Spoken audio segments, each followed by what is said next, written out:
We're already talking. We're already going here, folks. I remember the commercials when I was a kid, a chorus line, and they would be on TV, and I remember thinking, oh, it looks interesting, and there were curse words in it, so I thought, well, I hope I get to go see that. But now you can go see that if you haven't seen it yet. The Old Pros are here, and they're putting on a chorus line. Yes. Welcome, Elisa. Thank you. Elisa and Robin, thank you for joining us, as always. 50th anniversary of Chorus Line. Who knew? I didn't know that. I know. We're only 25, but we all saw it. So I was like, what was I? I was 7 when that came out. I know. Well, we're really excited because who doesn't like a good Broadway musical? There you go. And a chorus line, at least for me, brings so much because it's about dancers. Mm-hmm. It's stories. It's about dancers and their lives and being on the line, auditioning, and trying to get a show so they can pay their rent. There you go. And the director for this is Beth Siegelgraf, and yes. she's kind of like taken the helm there. And yes. And that Chorus Line has a lot of characters in it, right? Yes. Yes. And what role are you playing, Robin? Oh, I play 3 different roles. Play 3 different roles? Yeah, yeah. I play one girl, Christine, who has issues with singing. I play another girl, Connie, who has issues with her height. And then I play another character, Diana, who has issues with her drama teacher. So I didn't know the 3 Faces of Eve was yeah, a musical. exactly. Yeah, but that's one of the joys of doing this. Wow. The way that Beth and Elisa have put the show together is that we get to play multiple roles, which kind of condenses the show down a little bit, but great fun for the actors. You know. We chose 5 really wonderful triple threat actors who can sing, dance, and act. There you go. And they're playing all these wonderful characters. Now you're doing the music, as you usually like to do for these things.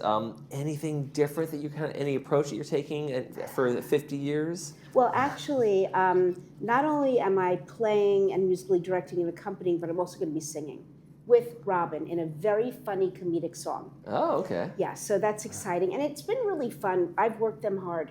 Yeah. We've been rehearsing, seriously, man, like 2 to 3 times a week. Wow. And at least once or twice privately, each person one-on-one with me in my music studio.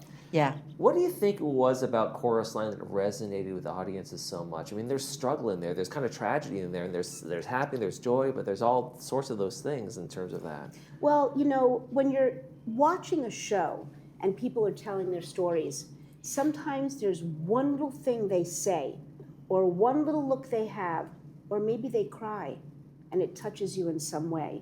You know that feeling when you come out of a show, whether it's a straight play or a musical, it makes an impact on you, and then you are there and present and you leave, you talk to a friend about it, you go home, you talk to your husband and wife, and you think about something from your own life and you make that connection. Yeah, and I think it fascinates people, the whole backdrop of acting.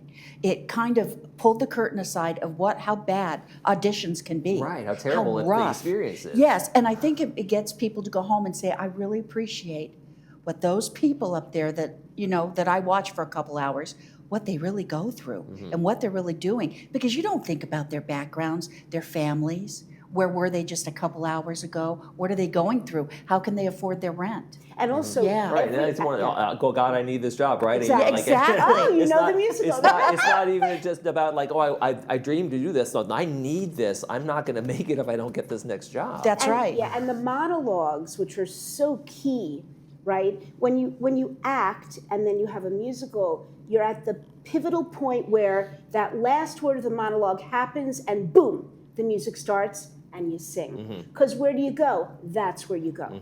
Singing and dancing, it just, you know, exudes from someone. So when they come to the show, listen very closely to what people say.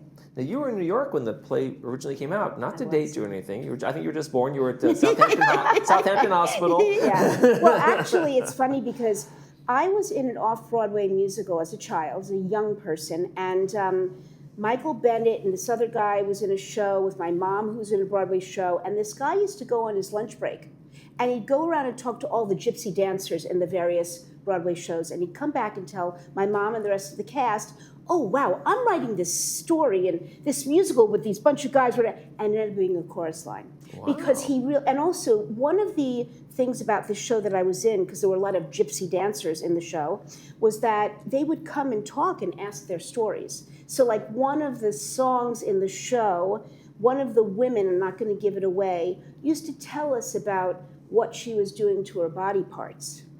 And he sat there and interviewed her and got the whole story about it. And somebody in the show actually does that and talks about it and sings about it. It's very interesting, yeah. Now, Robin, you're playing 3 characters. Do you have one that resonates with you more than the others? Like, oh, I kind of relate to this one. It's really weird. All 3 do. One, the height, the height issue, because especially doing musicals, I wasn't a dancer, I was an actor. So I didn't have to worry about going to a lot of dance auditions and deal with being I am 4'10", and so a towering 4'10". Exactly. and there's most musicals there's a certain height requirement for their dancers and stuff. Oh, okay. So I relate to that because I had to modify and change and the other one, always worrying when you're singing, are you good enough to sing? Can you sing the song? Can you get through it? And then of course everybody's had bad acting coaches. People that are kind of like sports coaches, those that are really bullies and mean. You can kind of relate, and that's the really cool thing about these songs. The songs are not like all of a sudden going into fantasy land. The songs are telling a story, the reality of what this person has gone through. That's very unusual. And that's their inner monologue almost in the song, right? Exactly, yeah. So what do you think it captures when you guys are out there? I mean, how is this going to resonate with a crowd who's, right here in our village that's kind of gone through all this stuff in life and they've had those experiences? You think it's a different experience coming at this from our age as opposed to seeing it when you're younger? Yes, but what's so interesting is that there are so many East Coast people here, and many of them have seen the show on the East Coast, but also in LA. We were just chatting. It was in LA for a period of time. Michael Bennett was there. People were talking and instigating. So they're going to remember it. And I'm telling you right now, it's going to be crowded because I'm bumping into people. They're seeing the flyers. They're saying they're doing a course, so people know about it. And it's live music, and that is wonderful to not have a track, but to be with with an actual wonderful pianist. Thank you. So much fun. All right, let's talk about the wheres, whens, hows, and whys. So the show will be on Wednesday, July 23rd at Clubhouse 7. The doors open at 6:30 p.m. We suggest you get there by like 6:15 the latest. It's free to Old Pros members because it's sponsored by the Old Pros, and it's $5 for guests. Yeah. So we're just expecting a blast, and the lobby will be like a Broadway show, theater lobby.